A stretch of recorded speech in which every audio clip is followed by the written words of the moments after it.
Assalamualaikum warahmatullahi wabarakatuh. Di sini saya Eka Mulyani. Saya akan melanjutkan pembahasan mengenai perangkat teknologi informasi dan perkembangannya.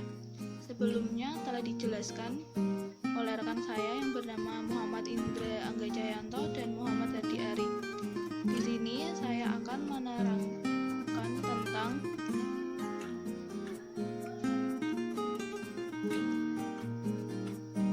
perkembangan perangkat teknologi informasi. Nah, perkembangan perangkat keras atau yang biasa disebut hardware, yaitu perkembangan hardware komputer semakin cepat dari yang sederhana sampai dengan hardware yang paling kompleks. Komputer modern dilengkapi dengan hardware yang powerful dan software yang ekstensif. Komputer telah mengalami dua tahapan utama perkembangan. Yang pertama ada komputer mekanik dan komputer elektronik. Di antaranya tahapan komputer yang pertama yaitu ada generasi pertama pada tahun 1940 sampai 1959. Di sini komputer masih menggunakan tabung hampa dan memori relay yang saling dihubungkan dengan kabel terisolator. Pada generasi kedua, yaitu sekitar tahun 1959 sampai 1964, ditandai dengan pemakaian transistor, dioda, dan terasferit magnetik yang saling dihubungkan dengan untai tercetak.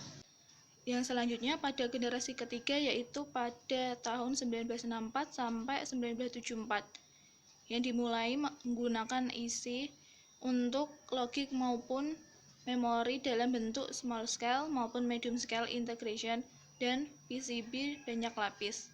Kemudian generasi keempat dimulai pada tahun 1974 sampai 1991. Di sini memanfaatkan teknologi large scale maupun very scale integration dan memori semikonduktor menggantikan memori teras. Yang selanjutnya generasi kelima pada tahun 1991 sampai sekarang, yaitu ditandai dengan memakai prosesor dan memori yang memiliki intensitas maupun kecepatan yang didasarkan pada teknologi VLSI yang lebih maju. Yang selanjutnya di sini yaitu perkembangan TI atau perkembangan teknologi informasi. Teknologi informasi merubah sesuatu dengan cepat. Teknologi informasi yang merupakan perpaduan antara teknologi komputer dan telekomunikasi.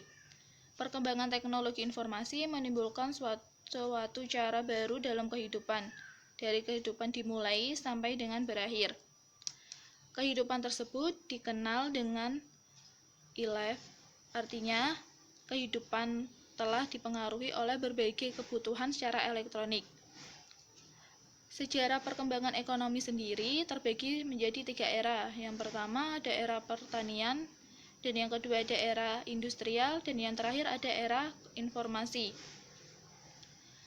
Sebelum tahun 8000 sebelum Masehi, orang hidup dengan cara berburu, meramu, memancing, sehingga mereka makan dari apa yang diperolehnya, dan hidup berpindah-pindah atau secara nomaden. Kemudian 10.000 tahun sesudahnya, sampai tahun 1650, mulailah era yang disebut era pertanian, dengan dimulainya hidup menetap dan menanami lahan pertanian. Mulai tahun 1650, dimulailah era industrial dengan ditemukannya mesin uap yang membantu tenaga manusia di pabrik yang merubah bahan mentah menjadi bahan jadi. Pertumbuhan kota di mana pabrik berada, meluasnya pasar industri. Pada tahun 1955, ditemukannya transistor dan instalasi komputer komersial pertama. Setelah terjadinya revolusi industri dengan ditemukannya mesin uap, ekonomi global berevolusi ke arah ekonomi industri dengan ciri utamanya adalah modal sebagai faktor produksi yang paling penting. Manusia sendiri merupakan makhluk sosial. Di samping sandang, pangan, dan papan sebagai kebutuhan utamanya, sebagai makhluk sosial, manusia juga membutuhkan komunikasi di antara sesamanya agar dapat saling berhubungan. Oleh karena itu, manusia mencari dan menciptakan sistem dan alat untuk saling berhubungan tersebut, mulai dari melukis bentuk menggambar di dinding 2, isyarat dengan tangan, isyarat dengan asap, isyarat dengan bunyi, huruf, kata, kalimat, tulisan, bahkan surat, sampai dengan telepon dan internet. Alat dan sistem komunikasi yang diciptakan manusia tersebut kemudian disebut dengan teknologi informasi atau IT, singkatan dari Information Technology. Nah, kehidupan pada masa sekarang, sektor teknologi informasi dan telekomunikasi merupakan sektor yang paling dominan. Teknologi informasi banyak berperan dalam bidang pendidikan. Globalisasi telah memicu kecenderungan pergeseran dari pendidikan tatap muka yang konvensional ke arah pendidikan yang lebih terbuka. Terima kasih.